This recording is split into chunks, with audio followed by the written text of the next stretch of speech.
Justin's been playing for really quite a while, and Gio actually top cut the 2016 World Championship. So both of these players have a lot of experience under their belt, and I've actually played against Gio multiple times, like on the ladder, and like he's kicked my butt multiple times. And it's fun. Like when I fought against him, he's used like a variation of this team, but he's got a lot of cool picks, and we got to talk about him and his Dragonite because yeah, he's got one here. He's got one here, and also has Ice Spinner.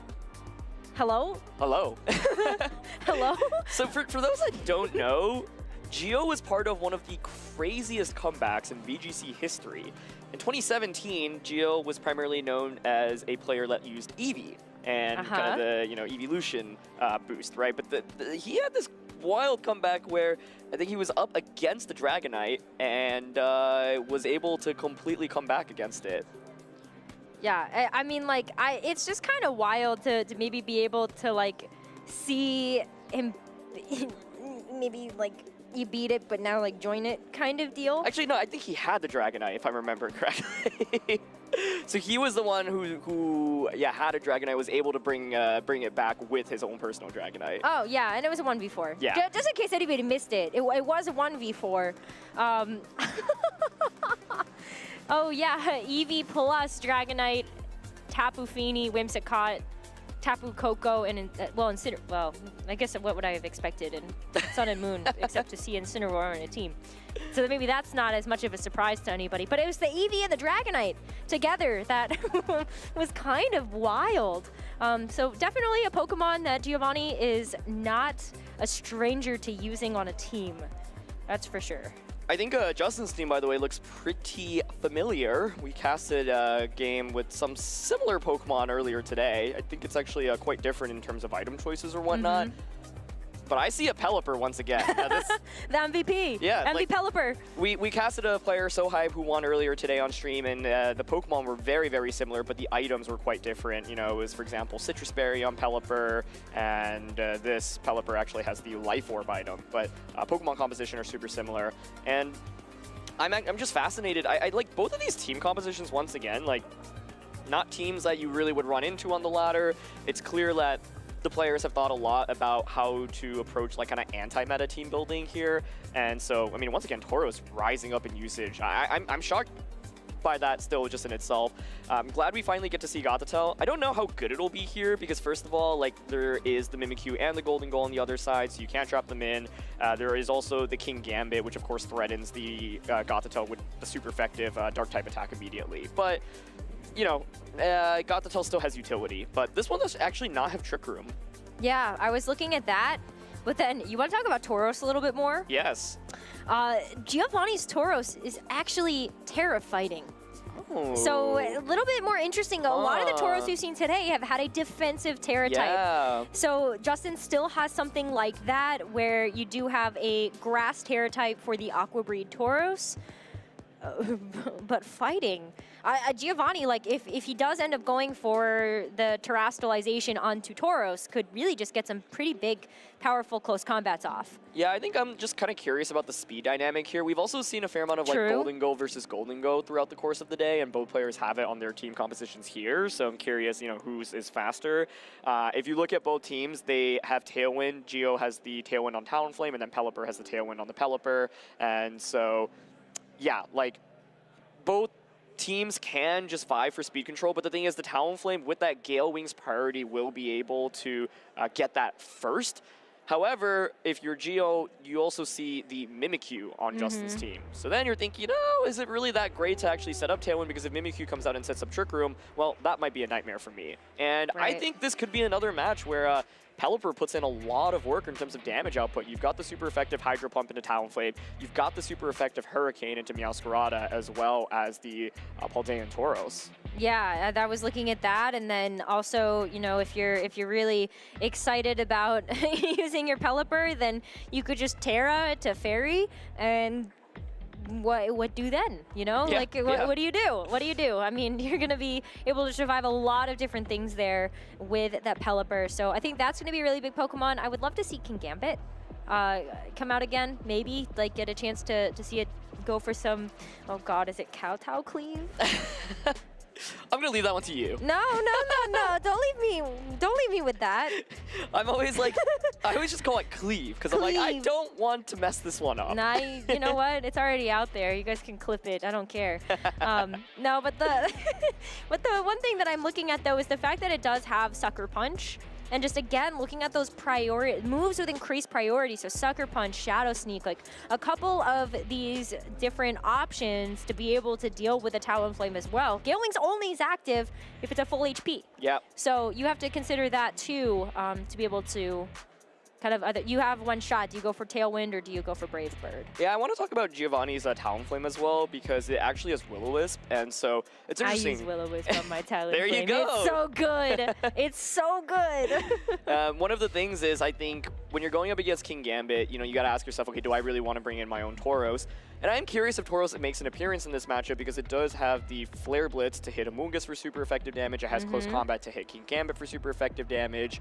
And so, you know, but the thing is, when you consider, do I want to bring Tauros, you do have to worry about potentially activating Defiant on the King Gambit on the opposing side. But Giovanni has that Will-O-Wisp potentially to burn the King Gambit should King Gambit actually get an attack increase. Or even without an attack increase, of course, you can still burn it. And so I'm really curious if Gio feels comfortable bringing Dragonite into this matchup. It is the Choice Band Dragonite with extreme speed, but given that there's double Ghost type on the opposing side, you might not feel as much like confidence bringing it in. So Dragonite and Gothitelle both, I think, have utility here, but it's a little bit harder to feel fully comfortable bringing them into a matchup when your opponent has two things that are, you know, like has that Ghost typing. Yeah, for sure. Well, let's find out what these trainers are going to lead as Gio's going to set out Golden Go and Meowscarada. And for Justin's side, here's the King Gambit and the Tauros. Tauros. Huh, pretty offensive options on both sides, huh? Absolutely, yeah. I mean, what's interesting though is I think King Gambit's actually decently well positioned right now.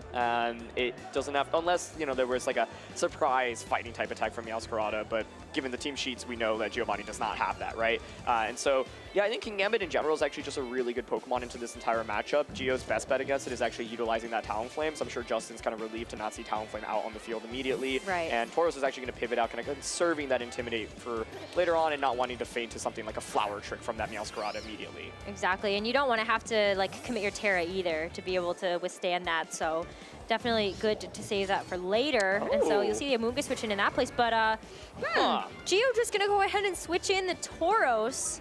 So that Intimidate drop is gonna activate the King Gambit's Defiant. So a really nice boost coming in there, but no way! Oh, the Mirror Herb! Oh my God, okay, hold on a second.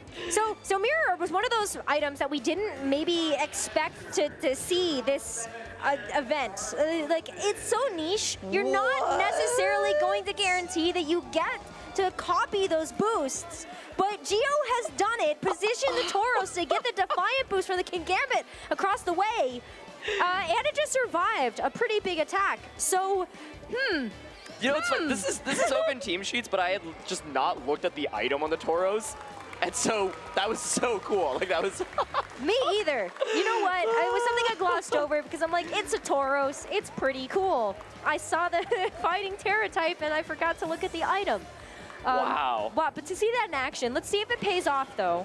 Because Justin's going to go ahead and pivot around to play a bit more defensively here too. Getting the Pelipper in, setting up the rain, make sure that you're not going to be falling prey to something like the Flare Blitz from Gio's Tauros. That is a move that could potentially be detrimental to the King Gambit across the way. But also, King Gambit's going to Terra here and change its typing to Flying. I really like that play because basically it's like, okay, by switching out Amoonguss, I set up the rain now, so Flare Blitz is less damage. Nice knockoff into Pelipper, which will remove that Life Orb. But also by going for Flying Terra, ooh, the Iron Head into the Meowscarada as well. By going for Flying Terra there, it just covers for Tauros potentially like going for a crazy prediction and going for close combat onto that slot. However, this is one of the classic situations where it's like, okay, now you've actually committed your Terra, right? And so you are down the Terra for the remainder of the game. But yeah, setting up the rain is actually so nice in dealing with the Tauros here because otherwise Flare Blitz would be an absolute nightmare in terms of damage output. And the Flying Terra means that actually, yeah, you are pretty well protected with King Gambit right now, even though Tauros on the other side has gotten these boosts. But man, that is such a cool application of Mirror Herbs. Oh, that's so cool. All right, Gio's going to preserve the Meowscarada for later, so opting to switch that out to bring that Golden Go in. So the Sucker Punch that the King Gambit on Justin's side went for will not be able to connect, as Flare Blitz is still going to do a hefty amount of damage into that King Gambit despite the rain as well as that flying Terra type. Pelipper, though, very safe to go for a Tailwind here. Oh, Justin's played this really well, in my opinion. I think, like, even with that surprise mirror, and you know, Justin knows about the mirror as well, right? But I think recognizing even if you activate it, well, I've got Pelipper, and Pelipper being used like defensively to set the rain here is super, super well done. But the main thing is now you've set up Tailwind, and you have like this King Gambit, which ate up the boost, and it's the Flying Terror that completely changes things here, right? As well, so you're not just weak to close combat, and so yeah, I think it's actually still pretty tough for Gio to actually like break through the amount of offense that's coming out. So just going for a protect with both Pokemon right now to stall a turn of the Tailwind and yeah, try to get the speed back into your favor. But I think Justin offensively right now is in an incredible, incredible position. I'd like to point out that preserving the Golden Go as well is very beneficial, knowing that it has Thunderbolt. So that would be a super effective attack into that Flying Terra type King Gambit on Justin's side. And of course, that Pelipper doesn't want to be on the receiving end of that either. So Gio just trying to figure out a way to maneuver around this difficult position of having the Tailwind active, because you're not going to outspeed these two Pokemon. Yeah, my question is, do you consider just going for Terra on Golden Go right now? It's a Steel Golden Go Terra, and so if you go for that, at least like maybe you can survive an attack from the King Gambit. It's still tricky though. The problem is if you don't Terra, yeah, like you'd have to basically eat up a switch here, but this is a problem in activating that Intimidate earlier or activating that Defiant, because now you might just lose both Pokemon immediately here, and there's the Hurricane to start. Yeah, I mean, it was such a cool setup to see the Mirror Herb actually activate, but unfortunately really not paying off in the way that Gio might have wanted it to. So we will see a cleave into the Meowscarada, and of course a Tauros getting knocked out by that Hurricane. And for Gio, that means that it's just the Golden Go and that fourth and final Pokemon in the back that he can really rely upon to get through this game.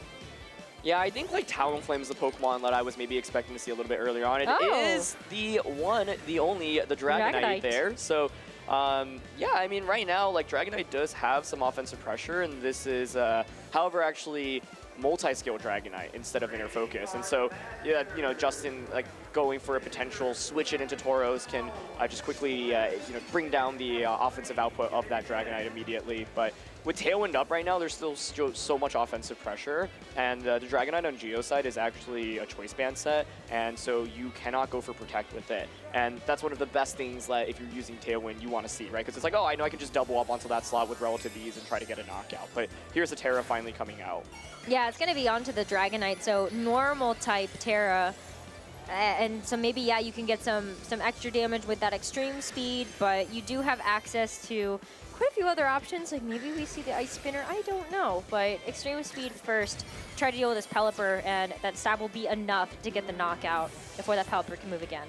Yeah, and you know, one thing that's actually a pretty big deal here is the King Gambit going for the target onto Dragonite, allowing the Golden Go to survive and get that super effective Thunderbolt, and that's gonna survive! The Assault Vest really, really coming up huge here right now for the King Gambit. There's no more rain, the multi-skill is broken on the Dragonite, and Tailwind ended, and so a lot of things really coming into play here. But the thing is, you just committed your Terra into Dragonite, and it worked for a turn, right, to kind of increase the damage output of Extreme Speed, but now you're up against a Tauros, which can just click Close Combat into Dragonite. And so you can Close Combat Dragonite. King Gambit can consider switching out.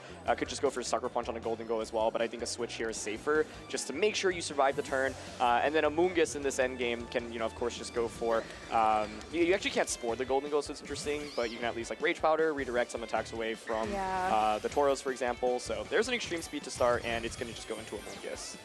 All right, so big connect there. The close combat will be able to secure the knockout here, but I actually don't mind that Gio didn't preserve the Terra for Golden Go, because Golden Go's Terra type is Steel, and so that does give you that vulnerability to close combat as well. And maybe in this situation, Gio can continue to get some big damage off, and I mean that's a knockout onto the Tauros. So you're in a position now where there's no Tailwind active here on Justin's side, that it's going to be a pretty low King Gambit when it comes to that HP that's left. Yeah. And it's stuck as a flying There's one move that changes everything here, though, and that's that Pollen Puff. Basically, like, yeah, you can just Sucker Punch infinitely, and yeah, that's enough to KO Also Golden true. Go. But basically, like, you know, Geo has no way around the Sucker Punch, so, I mean, you could protect and try to maybe stall out the Sucker Punch PP, but because Pollen Puff exists on the Amoonguss, you can just keep healing King Gambit back up and get it to full HP anyway. What was really critical, of course, was the King Gambit surviving that Thunderbolt earlier, though. But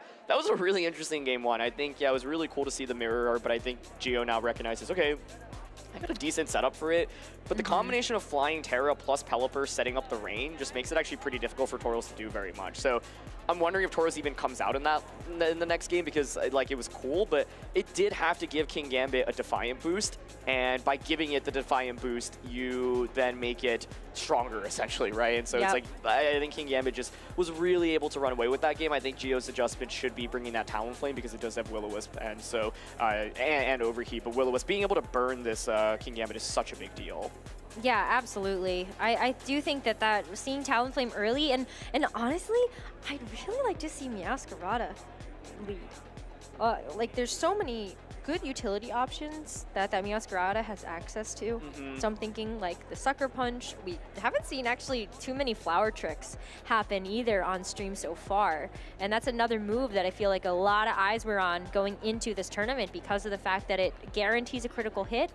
And there's a lot of things you would really like to be able to aim that into, like a Dondozo. Wouldn't that be nice? Yeah, absolutely. I think one interesting thing here is if you anticipate like a Talonflame lead from the opposing end from Geo's side, maybe you mix up your Pokemon choice a little bit, right? I think that the good thing for Justin is if you're trying to fight against Talonflame, you do have the Pelipper and the Tauros, right? Both are actually just really good into Talonflame.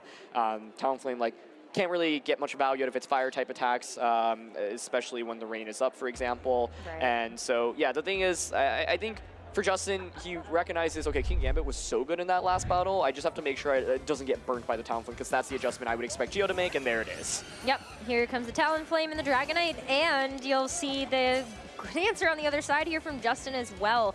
That Pelipper and that Golden Go. So this is a strategy we saw a lot when we looked at Kyogre and Zacian at the end of Sword and Shield. Kyogre setting the rain next to the Zacian that was a steel type. Wow, it's like that, but definitely not. Pelipper is not a fish. I'm laughing. I'm just like Mom, I want Kyogre Zacian. Mom, we have Kyogre Zacian at home. This is Kyogre Zacian. But I think right now, the main thing, though, is like, okay, you were able to bait out that Talonflame early on. You've got the Pelipper out. No Terra coming out. Ooh, nicely done. Just, you know, just setting up Tailwind, getting speed control up immediately here. I think you do have to worry about, well, first of all, Dragonfly, okay, almost gets the knockdown onto Pelipper, but Hurricane goes onto Dragonite. I actually think that's a pretty favorable trade for Geo, all things considered. You got a lot of damage off onto a Pokemon that threatens your Talonflame immensely, and Talonflame is actually still out. I honestly think that Justin had the opportunity to just go for Nasty Plot last turn, because there isn't that much offense he needs to be worried about from the opposing side. But there is a Choice Band Earthquake from Geo, so maybe he just wanted to see, okay, let me scout out for whether or not you're going to go for it. But yeah, Geo doing a really great job, and now you're able to conserve that Talonflame for later on. I think Justin had the opportunity to maybe knock out the Talonflame there with the Hydro Pump, but now Talonflame will be able to be conserved, and maybe even Will-O-Wisp King Gambit later on in this battle. Yeah, I mean, too, like the Gale Wings is still active, so that's something that I feel like you definitely want to be able to save for later, even if you just want to go for another Tailwind. But Dragon Claw, once again, this Dragonite, oh my goodness, that was so much damage. I mean, Amoonguss has brought down to a point where you're going to activate the Citrus Berry, and so that healing is now off the table as well for Justin to rely upon later. But Nasty Plot now, nice and easy there for the Golden Go, as Tauros would love to see that. Mirror Herb activating once again. I mean, I don't know if it helps out like that much, but, you know, it's still nice to see it work. Yeah, I think Citrus Berry on Amoonguss here a really big deal, allowing it to heal it back up to a point where it can potentially survive another Dragon Claw. It looks like Justin here is also just has conviction to just bring out that Tauros immediately. Like, Intimidate is so nice right now, right? Because it's like you're up against all these physical attackers, and what Justin is doing is basically really taking advantage of the fact that it's not inner focus on Giovanni's Dragonite, and so you're able to actually get all this value from Intimidate that you normally wouldn't get otherwise. Yeah, you're going to see the Tauros now come out from Justin, as Geo's just playing it safe, going for a Protect onto his Tauros, and then Dragon Claw again. This Dragonite has been able to get so much damage down. I mean, even the Golden Go not targeting it, trying to get rid of that Tauros on the other side. Yeah, and that was even with an Intimidate, still did so much damage. I mean, the thing now is that you did get Tauros in safely or in for an Intimidate. And so, yeah, I think the decision to conserve the Tauros, both players actually conserving Tauros here, makes a lot of sense. Talonflame comes back out, and so the main thing is in conserving Tauros, you're able to potentially use it for Talonflame later on. Although there was actually the ability for Justin to just straight up go for like Raging Bull in that slot. True. But maybe just wanting to not feint to Dragon Claw Moongus is such a safe switch in. And it's like, yeah, this Dragonite's doing damage, but the Intimidates are really adding up, and this Golden Goal is still just kind of left untouched and getting a lot of free damage across the board. And oh, that's so much damage in the Talonflame. Wow. I mean, it did get brought back out right as that Tailwind ended, and it's able to hang on. It's carrying a wide lens, you know, just to put that information out there. So you're really looking at maybe higher accuracy Will-O-Wisps. That sounds nice, doesn't it, Aaron? That sounds real nice, doesn't it? Yeah. Let's move on. Anyway, yeah, you're right. Anyway, looking at the next turn here, just kind of seeing how Justin can keep control of this game. Because it's really been... You're right, like Dragonite has been able to do damage, but even onto the Amoonguss, it had the Regenerator healing when it changed, you know, switched back in. Talonflame's able to go for the Tailwind again because it's naturally just a pretty fast Pokemon, so it doesn't need that Gale Wings to give it that priority. But yeah, it's gonna get knocked out here to another Shadow Ball coming out here from Justin's Golden Go. Yeah, I really like the decision to finally switch out Dragonite, and this is a great Golden Go switch in. Oh, right in the Spore! Exactly. So now, I mean, Gio's gotten some better offensive positioning, right? You set up the speed boost via Tailwind. You're able to reset those Intimidates on the Dragonite as well. Tauros is able to come out now. But yeah, I mean, the main question is still, how do you break through this Golden Goal from Justin's end? Because it hasn't even really taken any damage. Justin's done a really good job making a lot of this, like these defensive plays. I do think if Justin had just like gone for Nasty Plot actually on turn 1 of the battle, like the Golden Goal would be so well positioned right now. But the reality is he doesn't necessarily need it. And so he's got the Pokemon lead right now.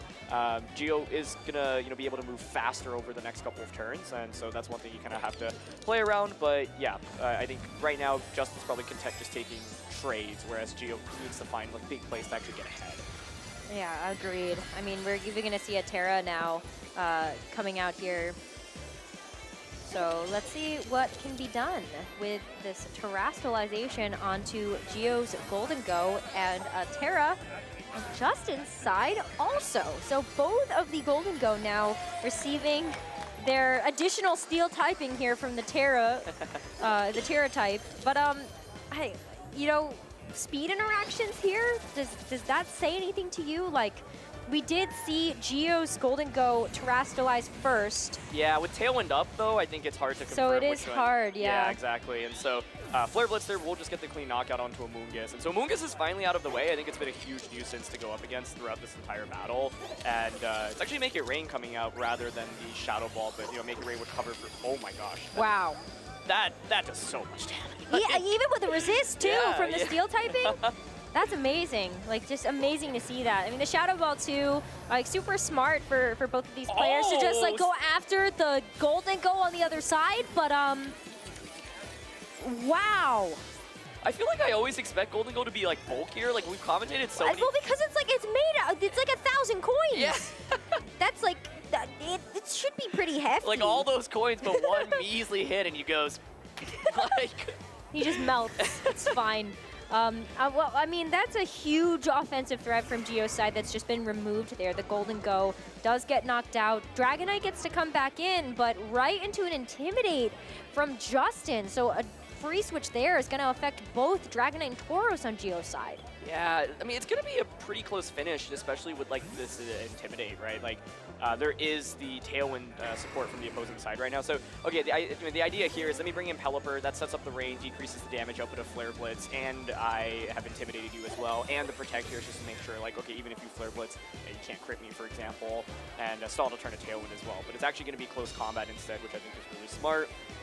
To just go for it. Yeah, not faint from, you know, specifically the rain. And so the idea here is, okay, you get the Dragon Claw off, you bring Tauros in once again, you get a second Intimidate off onto both of these Pokemon.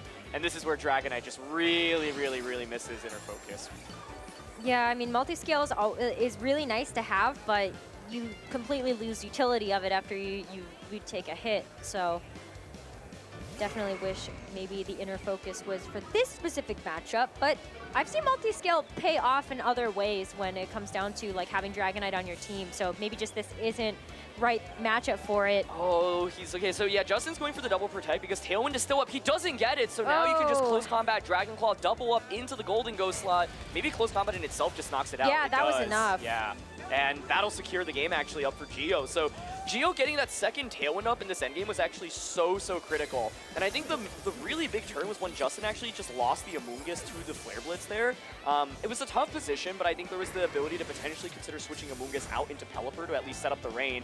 Does survive the Dragon Claw, but this is Choice Scarf Tauros. It's locked into Raging Bull now, so I don't know, if it gets a critical hit on a Dragonite, is there ever a chance it gets the knockout? I really don't know the damage calc super well. With Tailwind stalling out here, yeah, you're just hoping for a crit, so let's Maybe see. with the rain too? No. The rain's just not enough of a boost there either, so the Dragon Claw from Geo's Dragonite will be enough to bring us to a Game 3. We have been having some great sets today. Best of threes going to Game 3, seeing some incredible Pokemon being used by both, like all of our trainers today, and even just the Golden Go versus Golden Go matchup. That's been one that I feel like we haven't been focusing enough on. Like it really has been about Dondozo Tatsugiri like most of the day, but this is another one that people really need to think about when they're going into these matchups. Yeah, it's also, it's just so funny. It like keeps doing so much damage. I'm like, oh my, what is going on? Like Shadow Ball just getting the one-hit knockout essentially earlier, right? Yeah, onto the opposing Golden Go. And so, yeah, I mean, that last game was really interesting to me. Like, I thought King Gambit was such a good Pokemon for Justin in Game 1, and it actually did not make an appearance. Now, I think one of the reasons for that might have actually been because Justin was pretty sure Geo was going to go with the Talonflame, and so saying, well, you know, I just don't want to deal with the potential Talonflames. I think there's like a lot of things Justin can look back in that last game and probably like point to things that he could have done differently. One was maybe just like launching Hydro Pump into Talonflame on turn 1 rather than Hurricane into Dragonite. Another was considering like switching Amoonguss out the turn it got hit by Flare Blitz, for example, because I felt like Justin had a decently early lead. Also can consider just nasty plotting on turn 1. So there's a lot of offense, but I think basically Geo was able to win Game 2 off really good positioning from Tailwind and getting Tauros into a really good spot. And the Steel Terror on Justin's end, in some ways, like may have actually worked against him in the end because it allowed that close combat to be super effective. So that's once again, that's one of the interesting things about Terra. You give up some of your resistances or immunities and gain new weaknesses. Seeing some really good examples of that over the weekend. Yes. Oh, because when you think about a mechanic like that, especially when you think about like, you know, how Mega Evolution has worked, I think Z moves are even more accurate like this. You get like one chance in some cases. Like the Z move either hits or it doesn't. And so this is kind of feels like that too. Like it's very risky sometimes, but high risk, high reward when it comes to some of these terrestrializations that we've seen so far this weekend. But we were hoping to be able to see this, but it is going to be Gothitelle and Dragonite here for Geo, and Justin has the Amoonguss and the Tauros, and by my calculations, Aaron, neither of these can make it out of this battlefield right now. This is so sick. First of all, I do agree with your calculations. I've done the math, it checks out.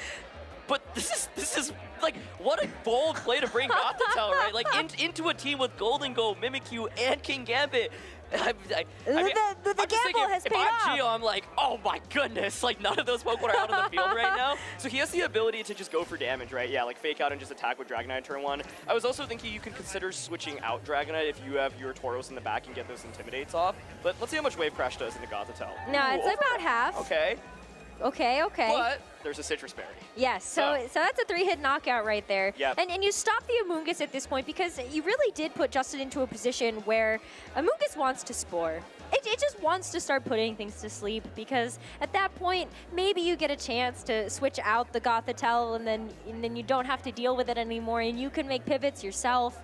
But I feel like Geo actually has some quite good options to be able to deal with this. I mean, you just want to Extreme Suit the Tauros. It's not enough for the knockout here, so Wave Crash now coming through, but Gothitelle still does not get knocked out here. Oh, this might be time for a little Hypnosis from Gothitelle, though. Let's see. Is it going to go for it? It is, and it hits! It hits!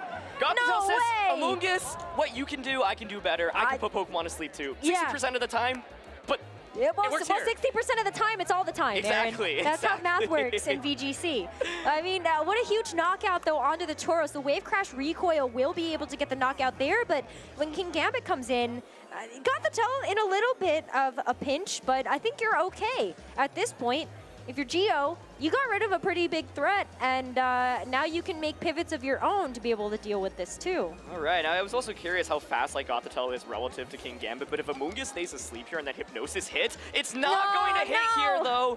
I was gonna say that would just be like absolutely game defining, and so King Gambit will be able to get the knockout. But yeah, I think Gothitelle did put in a lot of work here. Prevented Amoonguss from switching out, prevented the Tauros from switching out, and you got the knockout onto it. And Amoonguss does stay asleep, although even if it wakes up and gets Spore in a Golden Go, it doesn't actually work because of Golden Go's ability.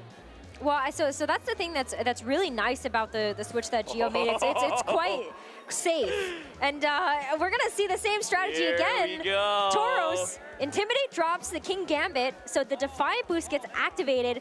But guess what? There's a Mirror Herb that Tauros is holding, so it will copy the stat changes of that King Gambit. So it does get that super nice attack boost as you enter into these next stages. And Justin doesn't really have a choice here. I mean, maybe you cycle it out, try to bring in the Pelipper just to be able to allow your King Gambit to survive for a little bit longer. But you also set up the Rain, which is super good against the Blaze Breed Tauros on Geo's side. This is such a fast-paced game. Like, both players know exactly what they want to do right now. Well, yeah. I don't know if it was Justin's choice with the Gothitelle and the Shadow Tag, but yes, that is definitely how that worked out. Ooh, okay, so Flare Blitz actually goes into the Pelipper slot, so I think it's likely Amoonguss will just be able to actually survive this turn. Here's Make It Rain from the Golden Go on the opposing side, and okay. Okay, both survive right now. Does Amoonguss wake up? Special attack drop. Let's see. There's the berry. Okay, hold on. Pause. Pause. All right, little bit of Citrus Berry recovery, and it's still asleep. No way. Okay. Wow. I mean, all of a sudden, just like that, Golden Go could just secure 2 knockouts here. I actually don't think you can really come. Is there any way? Okay, I guess Amoonguss could. Because I'm thinking Tauros can just launch Flare Blitz into Amoonguss and Golden Go can Thunderbolt into Pelipper, and I feel like there's not too much that you can do to cover for that. Especially, so the Steel Terror on Geo's end, by the way, was to cover for super effective Sucker Punch into Golden Go. Yep. And so you just become a little bit more defensive, but it's a huge sleep on Amoonguss, and King Gambit now switches back in, but yeah, there's the Flare Blitz, and I'm pretty sure that KO's Amoonguss. Yep. That's going to be a big knockout there, so not even giving Amoonguss a chance to get a Spore into Geo's Tauros, but at this point, like, Golden Go just going for the Thunderbolt here. Yes, King Gambit's going to survive that, but at this point, what can it do? I think what makes this really tough is if you look at Justin's team, there's no Protect on Tauros, there's no Protect on Pelipper, there's no Protect on King Gambit, and there's no Protect on Amoonguss. And yeah. So there's like, it's so safe for Geo to just go for attacks. Exactly, and in an open team sheet format where you know your opponent doesn't have Protect, there's just so much more confidence with that, right? And so it's like the Tauros is essentially, or sorry, the Pelipper is 1 hit away from getting knocked out. And yeah, we haven't even seen a Terror, you know, up until this point. And so the Golden Go is actually going to pivot out right now. And yeah, Dragonite comes back in, but I feel like Geo just has such a big lead right now, and with the multi-scale here as well, you'll be able to survive, and beautiful switch in to bypass that Sucker Punch. Exactly, so really nice way to be able to deal with that. And of course, Geo's Tauros going to move before Pelipper gets a chance to use its attack, and Tauros putting in so much work. Gothitelle putting in a bunch of work here. Justin is going to go ahead and lock in the forfeit here. Geo taking this round 2-1 in one of the coolest sets we've seen all day. I think that was so fun to watch. I mean, we saw a lot of adjustments from both ends, and I think, you know, this was definitely very winnable for Justin as well. Especially, I'm mainly thinking of Game 2. I think Game 3, Geo had honestly full control. Yeah. The conviction to lead Gothitelle, not even bring Gothitelle, but to lead it into Justin's team that's not an easy decision to make, but it pays off so handsomely for Geo in the end here. Yeah. Hypnosis is a really high risk, high reward move, but you know, when you are tied at 1-1 and you have the 60% chance to really just go like that, 60% of the time it hits all the time. 100% of the time, exactly. That's how it works. And I think the main thing was, of course, Amoonguss staying asleep. If it wakes up and gets that Spore off, that game looks quite different. But yeah, I think, you know, Gio adjusting to Talon Flame in Game 2 and then going for Gato in Game 3. So, you know, making multiple adjustments throughout the course of the entire set. That's one of my favorite things about Best of 3 play in Pokemon, just seeing players, you know, really mix things up and bring out all the options that their team has to offer. And I think for Justin, yeah, like, he's probably going to look back at Game 2 a little bit because I felt like Justin probably had a decent lead, and then, like, the Tauros actually just snowballed out of control, especially because, like, the Amoonguss was pivoting in and out, but then it just ends up beating that Flare Blitz, and suddenly it broke through, like, everything defensively, and then Gio was able to just start, like, slowly start picking off Pokemon one by one. But that was such a fun set. Yeah, that was so cool. I mean, there were definitely moments, too, where it's like, okay, pivots happen, but sometimes when you pivot so much, like, what are you gaining for yourself? And so there definitely is a time where it just tips the scales, and pivoting just is no longer the most viable strategy or the most fruitful one. And I think Gio, too, just, like, showing how good, like, Dragonite can be, even if it was just